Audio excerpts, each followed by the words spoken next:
The heart's conduction system controls the generation and propagation of electrical signals, or action potentials, that cause the heart's muscles to contract and the heart to pump blood. This electrical activity can be measured at electrodes placed at specific points on the skin, from which a composite recording is produced in the form of a graph. This recording is known as an electrocardiogram, or ECG, sometimes referred to as an EKG.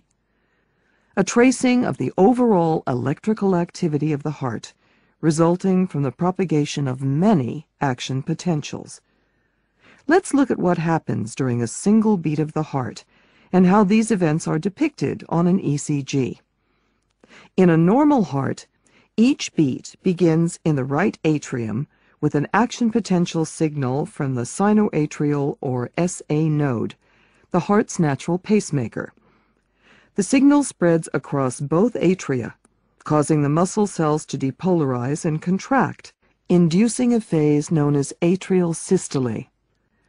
On the ECG, this atrial depolarization is represented by the P wave.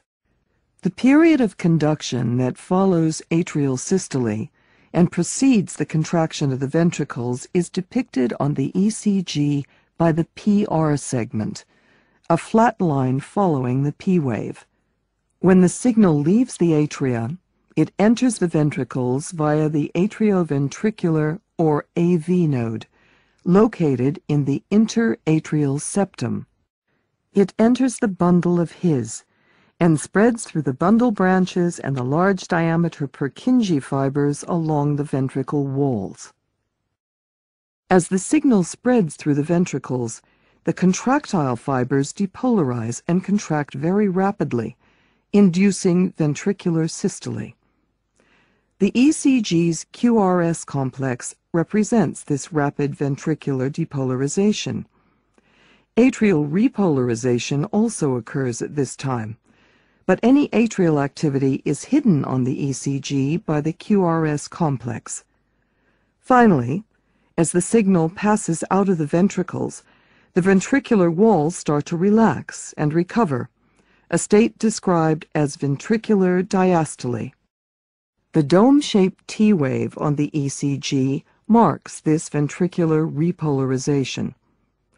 On the ECG, the ST segment depicts the period when the ventricles are depolarized.